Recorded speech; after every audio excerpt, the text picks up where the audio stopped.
ఈ కార్యక్రమాన్ని మీకు సమర్పించిన వారు MDH గరం మసాలా. ఆరోగ్యం ఇంకా న్యూట్రిషన్ దొరికే బాడీ స్ట్రాంగ్ గా అవుతుంది. కొంచెం తింటే కడుపు నిండా డైజెషన్ బాగా అవుతుంది. MDH సోయా టీ అసలైన ప్రోటీన్. నమస్తే, welcome to inner report. Telangana Congress లో ఇద్దరు నేతల వ్యవహారం తీవ్ర దుమారం రేపుతోంది. మంత్రి కొండా సురేఖ, ఎమ్మెల్యే రాజగోపాల్ రెడ్డి సొంత పార్టీ నేతలకి చుక్కలు చూపిస్తున్నారు.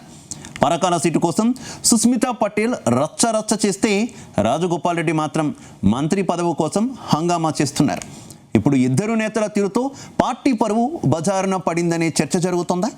మరోవైపు కొండా సురేఖ, చిన్నారెడ్డికి నోటీసులు ఇచ్చిన TPCC రాజగోపాల్ రెడ్డికి నోటీసులు ఇవ్వకపోవడం చర్చనీయాంశమవుతోందా?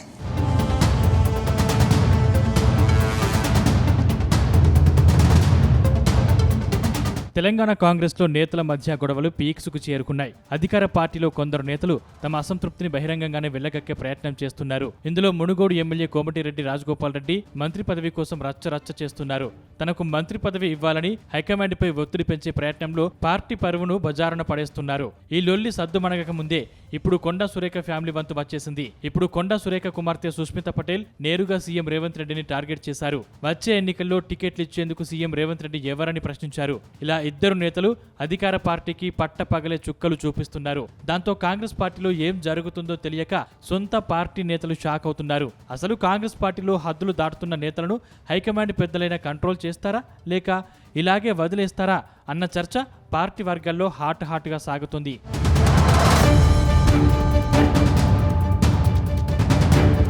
తెలంగాణలో కాంగ్రెస్ పార్టీ అధికారంలోకి వచ్చి 3 ఏళ్లు కావస్తుంది. మరోసారి అధికారంలోకి వచ్చేందుకు కాంగ్రెస్ పెద్దలు ప్లాన్ చేస్తున్నారు.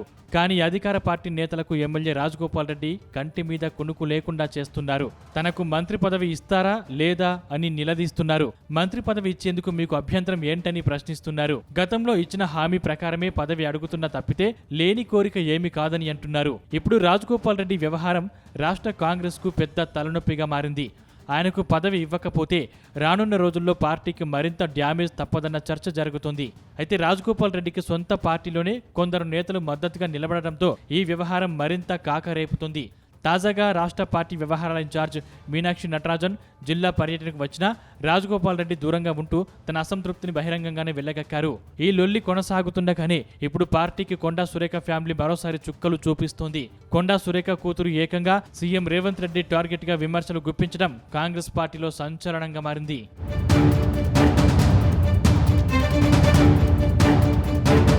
ప్రస్తుతం కాంగ్రెస్ పార్టీలో గొడవలు సీఎం రేవంత్ రెడ్డి మీటింగ్ దూరంగా ఉండిపోయే వరకు చేరుకున్నాయి. ఇటీవల ములుగు జిల్లా పర్యటనకు సీఎం రేవంత్ రెడ్డి వెళ్లారు. అక్కడ దేవాదాయ శాఖకు సంబంధించిన అనేక అభివృద్ధి కార్యక్రమాలకు శ్రీకారం చుట్టారు.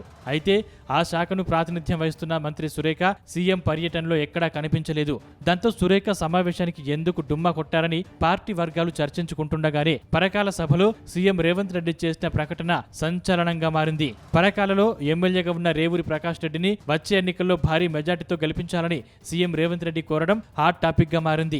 అయితే వచ్చే ఎన్నికల్లో పరకాల నుంచి మంత్రి కొండా సురేఖ కుమార్తె సుస్మితా పటేల్ పోటీ చేయాలని భావిస్తున్నారు. అందుకే సీఎం రేవంత్ రెడ్డి ప్రకటనపై ఆమె అసంతృప్తిని తీవ్ర స్థాయిలో వెళ్లగక్కే ప్రయత్నం చేస్తున్నారు. ఏకంగా సీఎంను ఆయన బ్రదర్స్ ను టార్గెట్ చేశారు. అయితే సుస్మితా పటేల్ కామెంట్స్ పై కాంగ్రెస్ నేతలు భగ్గుమంటున్నారు. దాంతో మంత్రి కొండా సురేఖకు పార్టీ పెద్దలు నోటీసులు ఇచ్చారు.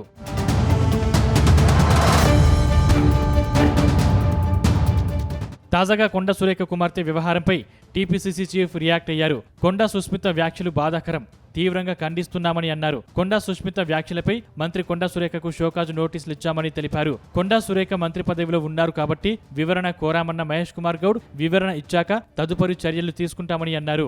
అలాగే వనపర్తి కాంగ్రెస్ లో అగ్గి రాజేసిన చిన్నారెడ్డి విషయంలో కూడా పార్టీ లైన్ దాటితే క్రమశిక్షణ చర్యలు తప్పవని హెచ్చరించారు. అభ్యర్థులను ఎవరు ప్రకటించినా అవి చెల్లవని, పార్టీలో ఓ విధానం ఉంటుందని అంటున్నారు.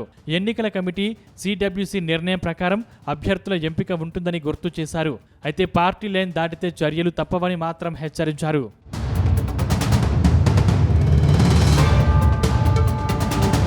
ఇక్కడే కాంగ్రెస్ తన మార్కు చూపిస్తోందనే చర్చ జరుగుతుంది. ఓవైపు కుమార్తె విషయంలో మంత్రి సురేఖకు నోటీసులు ఇచ్చారు. ఇప్పుడు ఆమె వివరణకు ఇచ్చుకున్నారు. మరోవైపు చిన్నారెడ్డికి కూడా నోటీసులు ఇచ్చారు. కానీ రాజగోపాల్ రెడ్డికి మాత్రం నోటీసులు ఇవ్వడంలో టీపీసీసీ వెనకాడబోతుందన్న చర్చ జరుగుతుంది. ఒకసారి నోరు జారితే నోటీసులు ఇచ్చిన టీపీసీసీ పెద్దలు రాజగోపాల్ రెడ్డి వారంలో ఓసారి అధికార పార్టీపై తన అసంతృప్తిని వెళ్లగక్కుతున్నారు. అయితే బలమైన సామాజిక వర్గం ఉన్న నేతలకు నోటీసులు ఇవ్వని టీపీసీసీ కేవలం కొందరికి మాత్రమే నోటీసులు ఇవ్వడం పైన చర్చ జరుగుతుంది. మొత్తం మీద కొండ సురేఖ ఫ్యామిలీ, ఎమ్మెల్యే రాజగోపాల్ రెడ్డి తమదైన తీరుతో అధికార పార్టీకి చుక్కలు చూపిస్తున్నారని పార్టీ వర్గాలు చర్చించుకుంటున్నాయి.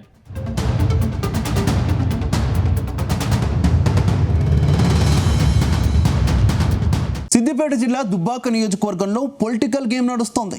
కాంగ్రెస్, బీజేపీ, బీఆర్ఎస్ నాయకులు ఎప్పుడూ పోటాపోటీ కార్యక్రమాలతో నియోజకవర్గంలో క్రియాశీలకంగా ఉంటున్నారు.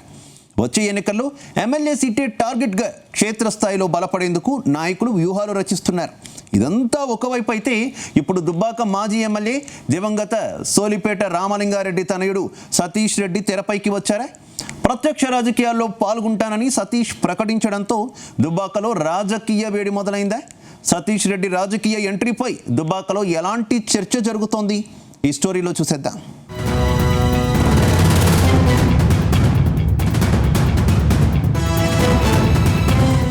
సిద్దిపేట దుబ్బాక నియోజకవర్గంలో దివంగత మాజీ ఎమ్మెల్యే సోలిపేట రామలింగారెడ్డి కుటుంబం నుంచి సోలిపేట సుజాత రాజకీయాల్లో కొనసాగుతున్నారు. బీఆర్ఎస్ మాజీ ఎమ్మెల్యే రామలింగారెడ్డి మరణం తర్వాత జరిగిన ఉప ఎన్నికల్లో ఆయన సతీమణి సుజాత పోటీ చేశారు. అలాగే ఆయన కుమారుడు సోలిపేట సతీష్ రెడ్డి కూడా యువజన నాయకుడిగా క్రియాశీలకంగా వ్యవహరిస్తున్నారు. ఇటీవల రాజకీయ పరిణామాల నేపథ్యంలో ఈ కుటుంబంపై ఇప్పుడు మరోసారి చర్చ మొదలైంది. దివంగత నేత సోలిపేట రామలింగారెడ్డి ఆశయాలను కొనసాగించేందుకు ఆయన కుటుంబం నుంచి కొడుకు సతీష్ రెడ్డి పొలిటికల్ గా యాక్టివ్ కావడమే ఇందుకు కారణంగా ప్రచారం సాగుతుంది. ప్రస్తుతం దుబ్బాకలో బీఆర్ఎస్ పార్టీ నుంచి కొత్త ప్రభాకర్ రెడ్డి ఎమ్మెల్యేగా కొనసాగుతున్నారు. వచ్చే ఎన్నికల్లో ఆయనే పోటీలో ఉండాలని కష్టపడుతున్నారు. కానీ ఇప్పుడు సతీష్ రెడ్డి కూడా రేసులోకి రావడంతో దుబ్బాక బీఆర్ఎస్ సీటు ఎవరికి అన్న చర్చ పార్టీ వర్గాల్లో జోరుగా సాగుతుంది.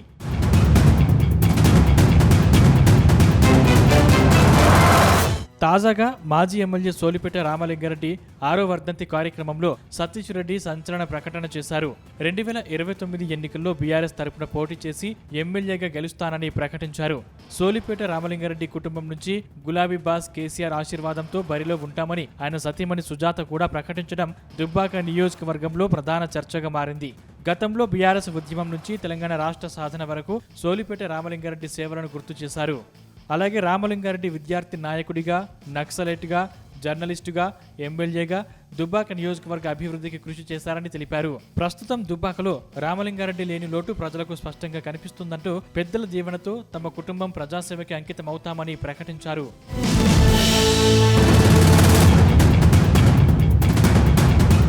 ఇప్పుడు సోలిపేట రామలింగారెడ్డి కుటుంబం చేసిన ప్రకటన గులాబీ పార్టీలో కొత్త చర్చకు తెరతీసింది. గత అసెంబ్లీ ఎన్నికల్లో దుబ్బాక నుంచి మాజీ ఎంపీ కొత్త ప్రభాకర్ రెడ్డి ఎమ్మెల్యేగా గెలిచారు. అంతకుముందు ఆయన మెదక్ ఎంపీగాను పనిచేశారు. ఈయన కూడా తెలంగాణ ఉద్యమం నుంచి గులాబీ బాస్ కేసీఆర్ వెంట నడిచారు. అందుకే కేసీఆర్ దుబ్బాక సీటునిచ్చి గెలిపించుకున్నారు. కానీ ఇప్పుడు సోలిపేట రామలింగారెడ్డి కొడుకు కూడా రేసులో తాము ఉంటామని ప్రకటన చేయడంతో వచ్చే ఎన్నికల్లో ఎమ్మెల్యే టికెట్ ఎవరికి ఇస్తారనేది ఇంట్రెస్టింగ్ గా మారింది. ముఖ్యంగా రామలింగారెడ్డి కుటుంబం ప్రకటన వెనుక ఎవరైనా ఉన్నారా అని పార్టీ వర్గాల్లో హాట్ చర్చ జరుగుతుంది. వాస్తవానికి రామలింగారెడ్డి మరణం అనంతరం 2020లో జరిగిన ఉప ఎన్నికల్లో బీఆర్ఎస్ తరపున సోలిపేట సుజాత పోటీ చేశారు. కానీ ఆమె బీజేపీ అభ్యర్థి రఘునందన్ రావు చేతిలో స్వల్ప ఓట్లతో ఓటమి పాలయ్యారు. దాంతో 2023 ఎన్నికల్లో ఆమెను పక్కన పెట్టిన కేసీఆర్ కొత్త ప్రభాకర్ రెడ్డికి ఛాన్స్ ఇచ్చారు. ఇప్పుడు మరోసారి సోలిపేట ఫ్యామిలీ రేసులోకి రావడం ఇంట్రెస్టింగ్ గా మారింది.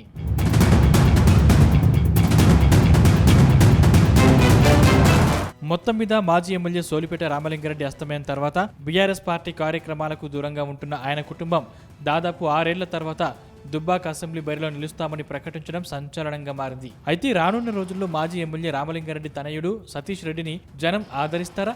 బీఆర్ఎస్ పార్టీలో టికెట్ దక్కకపోతే ఆయన పార్టీలోనే కొనసాగుతారా, లేక ఇంకా ఏదైనా నిర్ణయం తీసుకుంటారా అనేది మాత్రం త్వరలోనే తేలనుంది.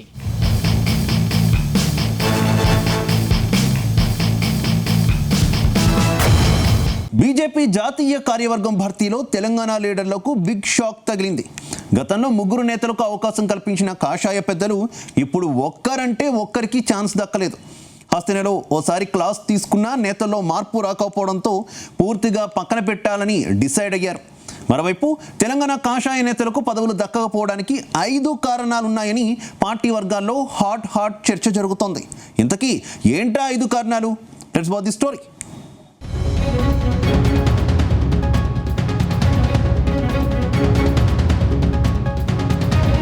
భారతీయ జనతా పార్టీకి జాతీయ స్థాయిలో కొత్త టీం వచ్చింది.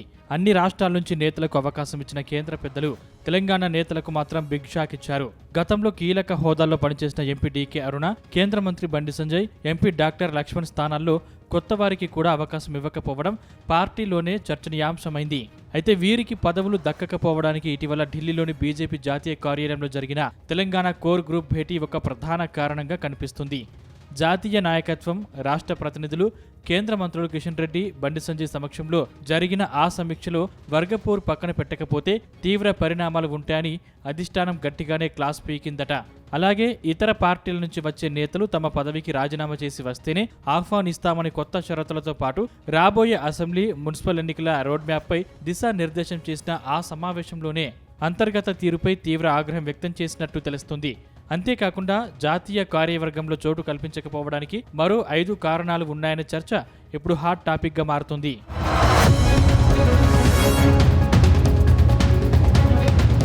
వాస్తవానికి తెలంగాణలో బీజేపీ అధికారం కోసం ఓ దశాబ్ద కాలంగా ఎదురు చూస్తుంది. గతంలో బీఆర్ఎస్ పార్టీపై ఫైట్ చేయాల్సిన నేతలు వారితో కలిసిపోయారన్న టాక్ ఉండేది. ఇప్పుడు కూడా కాంగ్రెస్ ప్రభుత్వంపై క్షేత్రస్థాయిలో ఉమ్మడి పోరాటాలు చేయాల్సింది పోయి చిన్నపాటి అంతర్గత విషయాలకు కూడా ఢిల్లీ విమానం ఎక్కి ఒకరిపై ఒకరు ఫిర్యాదులు చేసుకోవడంపై హైకమాండ్ తీవ్ర ఆగ్రహంతో ఉందని అంటున్నారు. అలాగే వ్యక్తిగత ఆధిపత్యం కోసం పార్టీ ప్రతిష్టను దెబ్బతీసే ధోరణి వీడనంత వరకు కేంద్రంలో ఎలాంటి పదవులు ఇచ్చేది లేదని అందుకే ఈ నిర్ణయం తీసుకున్నట్లు తెలుస్తోంది. మరోవైపు దశాబ్దాలుగా పార్టీ సిద్ధాంతాన్ని నమ్ముకున్న పాత కార్యకర్తలకు ఇతర పార్టీల నుంచి వచ్చిన కొత్త నేతలకు మధ్య తీవ్రమైన ఆధిపత్య పోరు నడుస్తోంది. నియోజకవర్గాల్లో పట్టు కోసం సాగుతున్న ఈ గ్రూపు రాజకీయాల వల్ల ఒకరికి జాతీయ పదవి ఇస్తే మరొక వర్గం అసమ్మతి బావుట ఎగరేస్తోంది. ఈ సమస్యకు పరిష్కారంగా ఎవరికీ ఇవ్వకుండా అందరికీ షాక్ ఇవ్వడమే ఉత్తమ మార్గమని అధిష్టానం పెద్దలు నిర్ణయం తీసుకున్నట్టు తెలుస్తోంది.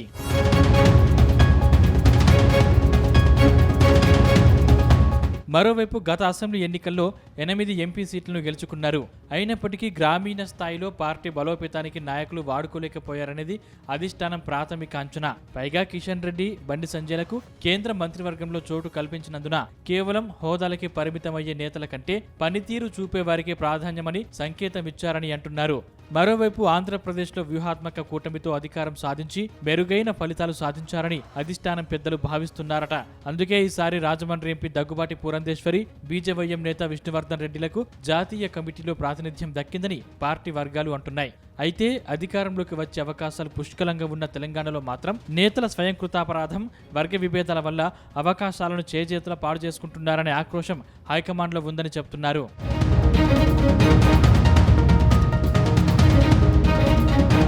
ఏదేమైనా ఢిల్లీ భేటీలో పీకిన క్లాస్ కేవలం మాటలకే పరిమితం కాలేదని తెలుస్తోంది. పార్టీని బలోపేతం చేసే పనులు చేయని పక్షంలో కఠినంగా ఉంటామని నిరూపించేందుకే ఈ నిర్ణయం తీసుకున్నారని సమాచారం. ముఖ్యంగా పార్టీ ప్రయోజనాల కంటే వ్యక్తిగత ఇమేజ్ ముఖ్యమనుకునే నాయకత్వానికి ఇది జాతీయ నాయకత్వం పంపిన ఖచ్చితమైన డైరెక్ట్ వార్నింగ్గా పార్టీ వర్గాలు భావిస్తున్నాయి. మరోవైపు ఢిల్లీ పెద్దలు తీసుకున్న ఈ నిర్ణయం కేవలం పదవుల నిరాకరణ మాత్రమే కాదు, తెలంగాణ బీజేపీకి పంపిన చివరి హెచ్చరిక. ఇకనైనా గ్రూపు రాజకీయాలు వీడి క్షేత్రస్థాయిలో ఐక్యంగా పోరాడతారా, లేక ఈ జీరో దెబ్బతో మరింత బలహీన పడతారా?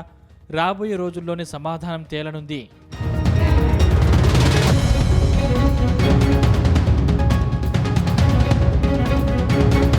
వనపర్తి కాంగ్రెస్లో వర్గపోరు కాంగ్రెస్ పార్టీకి తలనొప్పిగా మారింది. సిట్టింగ్ ఎమ్మెల్యే మేఘారెడ్డి, మాజీ ఎమ్మెల్యే చిన్నారెడ్డి మధ్య డైలాగ్ వార్ నడుస్తోంది. ఈ విషయంలో గాంధీ భవన్లో ఎమ్మెల్యే వర్గం ఆందోళనకు దిగింది. చిన్నారెడ్డిని పార్టీలో నుంచి సస్పెండ్ చేయాలని అల్టిమేటం సైతం ఇచ్చింది. దాంతో చిన్నారెడ్డికి టీపీసీసీ నోటీసులు ఇచ్చింది. ఇప్పుడు చిన్నారెడ్డి హైకమాండ్కు ఏం చెప్పబోతున్నారు? ఇంతకీ ఇద్దరి మధ్య మొదలైంది టికెట్ గొడవ, లేక 2 వర్గాల మధ్య ఆధిపత్య పోరా? ఇప్పుడు ఇదే ప్రశ్న కాంగ్రెస్ శ్రేణులకు అంతు చిక్కడం లేదా?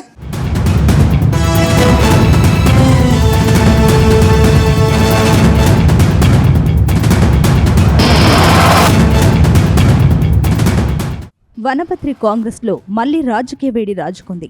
రాష్ట్ర ప్రణాళిక సంఘం ఉపాధ్యక్షుడు డాక్టర్ జిల్లెల చిన్నారెడ్డి, ఎమ్మెల్యే తూడి మేఘారెడ్డి మధ్య చాలా కాలంగా కొనసాగుతున్న విభేదాలు మరోసారి బహిరంగ పోరుగా మారాయి. టికెట్ వ్యవహారం దగ్గర మొదలైన విభేదాలు ఎన్నికల తర్వాత ఆధిపత్య పోరుగా మారాయి. మధ్యలో అధిష్టానం జోక్యంతో కొంతకాలంగా సైలెంట్గా కనిపించిన తాజాగా చిన్నారెడ్డి చేసిన వ్యాఖ్యలు కాంగ్రెస్లో కొత్త చిచ్చు పెట్టాయి. చిన్నారెడ్డి చేసిన ఆరోపణలకు ఎమ్మెల్యే మేఘారెడ్డి అదే స్థాయిలో కౌంటర్ ఇవ్వడంతో ఇప్పుడు ఈ వివాదం నియోజకవర్గం దాటి రాష్ట్ర కాంగ్రెస్లో చర్చనీయాంశంగా మారింది. గత అసెంబ్లీ ఎన్నికల సమయంలో మొదలు డాక్టర్ జిల్లెల చిన్నారెడ్డికి పార్టీ టికెట్ ఖరారైనప్పటికీ చివరి నిమిషంలో బీఆర్ఎస్ నుంచి కాంగ్రెస్లోకి వచ్చిన మేఘారెడ్డికి టికెట్ దక్కింది. మేఘారెడ్డి ఎన్నికల్లో విజయం సాధించి ఎమ్మెల్యేగా మారారు. అయితే ఎన్నికల ఫలితాలతో వనపత్రి కాంగ్రెస్లో విభేదాలు ముగిసిపోలేదు. పదవులు, రాజకీయ ప్రాధాన్యత, నియోజకవర్గంలో ఎవరి మాటకు ఎక్కువ విలువ అనే అంశాల చుట్టూ ఇరు వర్గాల మధ్య దూరం కొనసాగుతూనే వచ్చింది. కొంతకాలంగా ఈ విభేదాలు కాస్త సద్దుమణిగినట్లు కనిపించాయి. కానీ కొద్ది రోజుల గ్యాప్లోనే చిన్నారెడ్డి మరోసారి గొడవలకు తెర తీయడం హాట్ టాపిక్గా మారింది.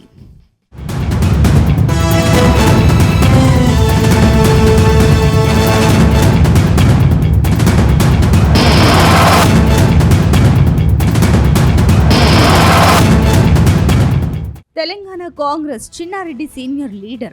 గత అసెంబ్లీ ఎన్నికల్లో వనపత్రి టికెట్ ఈయనకే కేటాయించిన చివరి నిమిషంలో మేఘారెడ్డికి బీఫామ్ ఇచ్చారు. దాంతో కాంగ్రెస్ పార్టీ అధికారంలోకి రాగానే Chinna Reddy planning commission deputy chairman post దక్కింది.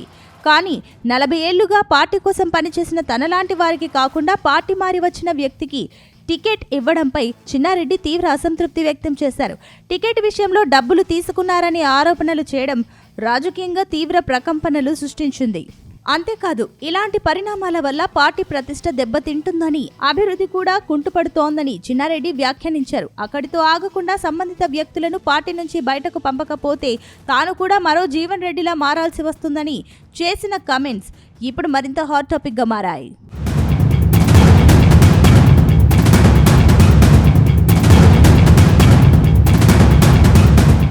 ఇక చిన్నారెడ్డి వ్యాఖ్యలు బయటకు వచ్చిన కొద్దిసేపటికే ఎమ్మెల్యే మేఘారెడ్డి రంగంలోకి దిగారు. చిన్నారెడ్డి ఆరోపణలను తిప్పికొట్టారు. గతంలో యువజన కాంగ్రెస్ నేతగా ఉన్న సమయంలో అప్పటి వరకు ఎమ్మెల్యేగా పనిచేసిన వ్యక్తిని కాదని తనకు టికెట్ తెచ్చుకోలేదా అంటూ ప్రశ్నించారు. గెలిచే గుర్రాలకి కాంగ్రెస్ పార్టీ టికెట్లు ఇస్తుందని, తాను టికెట్ దక్కించుకొని ఎన్నికల్లో గెలిచి చూపించానని అన్నారు. ముఖ్యంగా టికెట్ కోసం తాను ఎవరికి డబ్బులు ఇచ్చానో చిన్నారెడ్డి నిరూపించాలని సవాలు విసరడం ద్వారా వివాదాన్ని మరింత తీవ్రమైతే ఈ వివాదం కేవలం మాటల యుద్ధంతో ఆగలేదు. చిన్నారెడ్డి పార్టీ క్రమశిక్షణకు విరుద్ధంగా మాట్లాడారని ఆరోపిస్తూ ఎమ్మెల్యే మేఘారెడ్డి వివిధ మండలాలకు చెందిన కాంగ్రెస్ నాయకులు, ప్రజా ప్రతినిధులు ప్రత్యేక వాహనాల్లో కల్వకుర్తికి వెళ్లారు. అక్కడ పార్టీ క్రమశిక్షణ సంఘం చైర్మన్ డాక్టర్ మల్లు రవికి చిన్నారెడ్డిపై ఫిర్యాదు చేశారు. ఈ వ్యవహారాన్ని రాష్ట్ర ముఖ్యమంత్రి రేవంత్ రెడ్డి, కాంగ్రెస్ పార్టీ రాష్ట్ర వ్యవహారాల ఇన్ఛార్జ్ మీనాక్షి నటరాజన్, పీసీసీ అధ్యక్షుడు మహేష్ గౌడ్ దృష్టికి తీసుకువెళ్తామని ఎమ్మెల్యే మేఘారెడ్డి ప్రకటించారు. ఆ తర్వాత మేఘారెడ్డి గాంధీభవన్లో బైఠాయించి ఆందోళన సైతం చేశారు. దాంతో టీపీసీసీ చిన్నారెడ్డికి నోటీసులు ఇచ్చింది.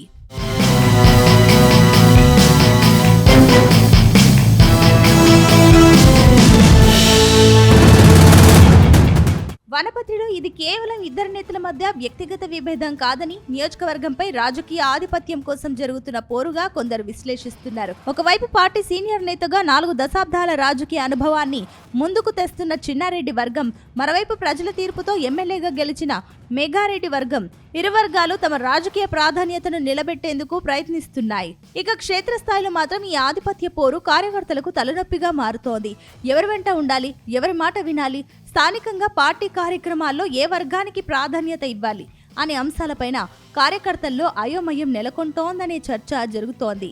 గతంలో అధిష్టానం జోక్యం చేసుకుని సర్దుబాటు చేసినా ఇప్పుడు మళ్లీ అదే విభేదాలు బహిరంగ వేదికపైకి రావడం కాంగ్రెస్కు కొత్త సమస్యగా మారింది. ఇద్దరు కీలక నేతల మధ్య మాటల యుద్ధం ఇలాగే కొనసాగితే దాని ప్రభావం స్థానిక రాజకీయాలపైన పడే అవకాశం ఉందనే టాక్ వినిపిస్తోంది. అయితే వనపత్రి కాంగ్రెస్లో ఈ ఆధిపత్య పోరుకు అధిష్టానం ఎలా ఫుల్ స్టాప్ పెడుతుంది? చిన్నారెడ్డి వ్యాఖ్యలపై పార్టీ క్రమశిక్షణ చర్యలు ఉంటాయా, లేక మరోసారి ఇరు వర్గాలను కూర్చోబెట్టి రాజకీయ ఫార్ములాను అమలు చేస్తుందా అనేది హాట్ టాపిక్గా మారింది.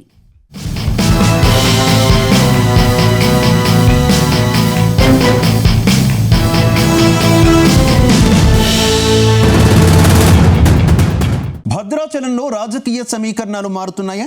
అధికార పార్టీలో ఎమ్మెల్యే వర్సెస్ మాజీ ఎమ్మెల్యే అన్నట్టుగా సీన్ మారుతుందా? ఇటీవల కొందరు రెబెల్ ఎమ్మెల్యేలు తిరుగుబాటు ప్రకటించడంతో తెల్లం వెంకట్రావు పరిస్థితి ఏంటని పొలిటికల్ సర్కిల్స్లో కొత్త చర్చ మొదలైందా? కాంగ్రెస్లోనే ఆయన కొనసాగుతారా లేక కారు పార్టీలో చేరుతారా అనే ప్రశ్నలు వస్తున్నాయా? ఇంతకీ తెల్లం వెంకట్రావుపై దారెటు? ఈ విషయంలో ఆయన వర్గం ఏమంటోంది? Let's watch the story.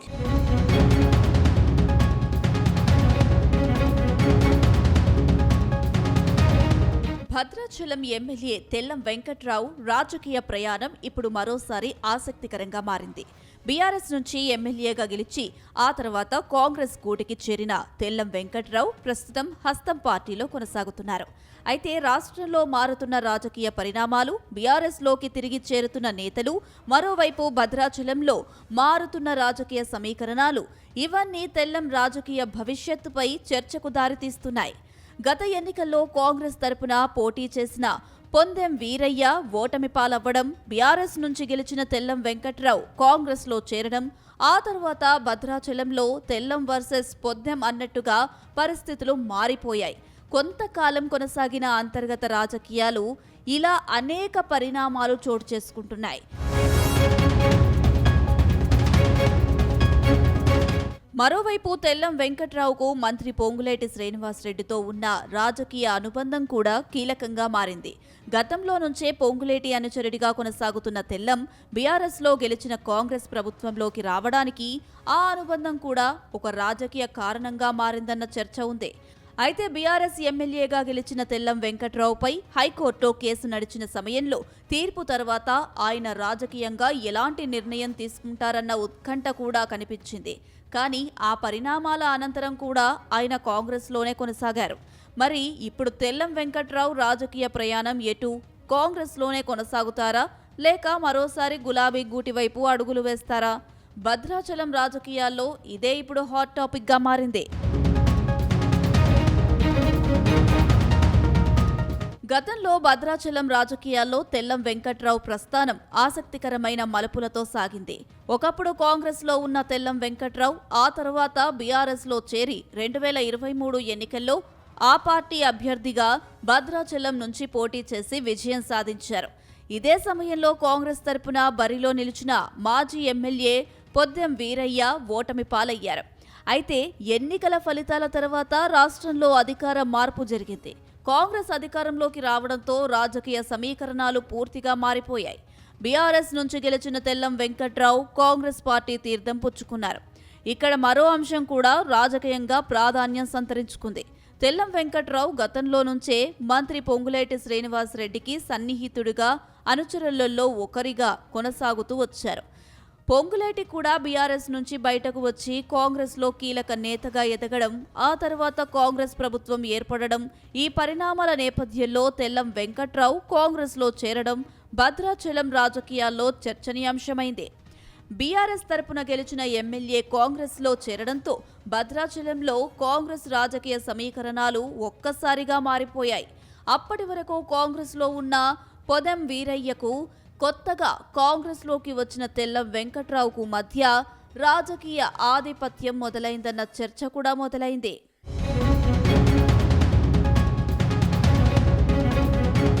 మరోవైపు తెల్లం వెంకట్రావు కాంగ్రెస్లో చేరిన తర్వాత భద్రాచలం నియోజకవర్గంలో కొంతకాలం తెల్లం వర్సెస్ పొందెం అన్నట్టుగా రాజకీయ పరిస్థితులు కనిపించాయి. ఒకవైపు ఎన్నికల్లో ఓటమి చెందినప్పటికీ కాంగ్రెస్లో తనకున్న పాత రాజకీయ పట్టు కొనసాగించాలని పొందెం వీరయ్య వర్గం భావిస్తే, మరోవైపు ఎమ్మెల్యేగా ఉన్న తెల్లం వెంకట్రావు నియోజకవర్గంలో తన రాజకీయ ఆధిపత్యాన్ని పెంచుకునే ప్రయత్నం చేశారు.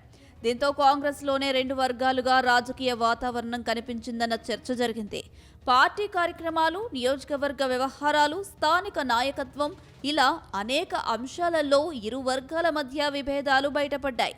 ఇదే సమయంలో తెల్లం వెంకట్రావు ఎమ్మెల్యేగా గెలిచిన ఎన్నికకు సంబంధించిన అంశంపై కోర్టులో న్యాయపరమైన వ్యవహారం కూడా సాగింది.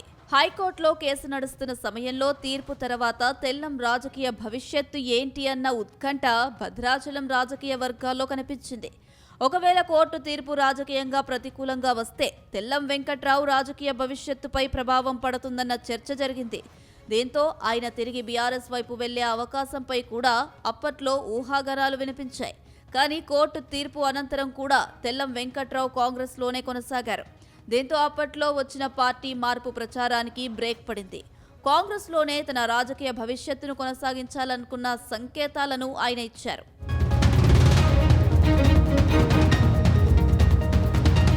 అయితే ఇప్పుడు మళ్లీ పరిస్థితులు మారుతున్నాయి. రాష్ట్ర రాజకీయాలలో బీఆర్ఎస్ నుంచి కాంగ్రెస్లోకి వెళ్లిన కొందరు నేతలు తిరిగి గులాబీ గూటికి చేరుతున్న పరిణామాలు కనిపిస్తున్నాయి. ముఖ్యంగా కాంగ్రెస్లో చేరిన రెబల్ అభ్యర్థులు, ఎమ్మెల్యేలు తిరిగి బీఆర్ఎస్ వైపు చూస్తున్నారన్న రాజకీయ చర్చలు భద్రాచలం విషయంలోనూ ఆసక్తిని పెంచుతున్నాయి.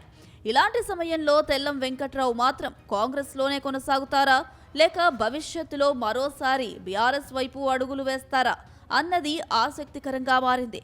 ఒకసారి తెల్లం రాజకీయ ప్రయాణాన్ని పరిశీలిస్తే ఆయనకు బీఆర్ఎస్తో రాజకీయ అనుబంధం ఉంది. అదే సమయంలో ప్రస్తుతం ఆయన కాంగ్రెస్ ఎమ్మెల్యేగా కొనసాగుతున్నారు. మరోవైపు మంత్రి పొంగులేటి శ్రీనివాస్ రెడ్డితో ఉన్న అనుబంధం కూడా ఆయన రాజకీయ భవిష్యత్తులో కీలక అంశంగా మారుతుంది. అయితే భద్రాచలం నియోజకవర్గంలో కాంగ్రెస్లో తన స్థానం ఎంత బలంగా ఉంది, పొదెం వీరయ్య వర్గంతో రాజకీయ సమన్వయం ఎలా ఉంటుంది, పార్టీ అధిష్టానం నుంచి తనకు ఎలాంటి ప్రాధాన్యం లభిస్తుంది, ఈ అంశాలపైనే తెల్లం తదుపరి రాజకీయ అడుగు ఆధారపడి ఉండే అవకాశం ఉందని అనేవారు లేకపోలేదు.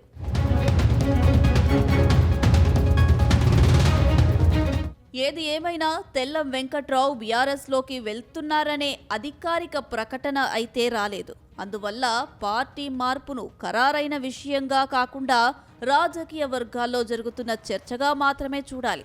అయితే రాష్ట్ర రాజకీయాల్లో సమీకరణాలు మారితే భద్రాచలంలోనూ రాజకీయ లెక్కలు మారే అవకాశం లేకపోలేదు.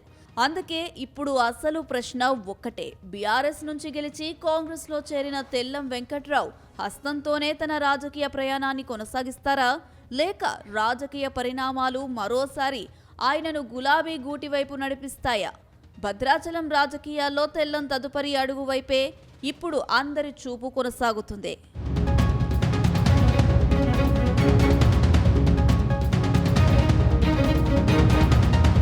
ఇది వాల్టిన report. Keep watching Zee Telugu news. ఈ కార్యక్రమాన్ని మీకు సమర్పిస్తున్నవారు MDH గరం మసాలా, MDH దమాలు, దాల్ తడకా మరియు మష్రూమ్ మసాలా. MDH తో భోజనం ఎల్లప్పుడూ రుచికరం. MDH సదా మీకు కొత్త రుచినివ్వడానికి తయారుగా ఉంటుంది.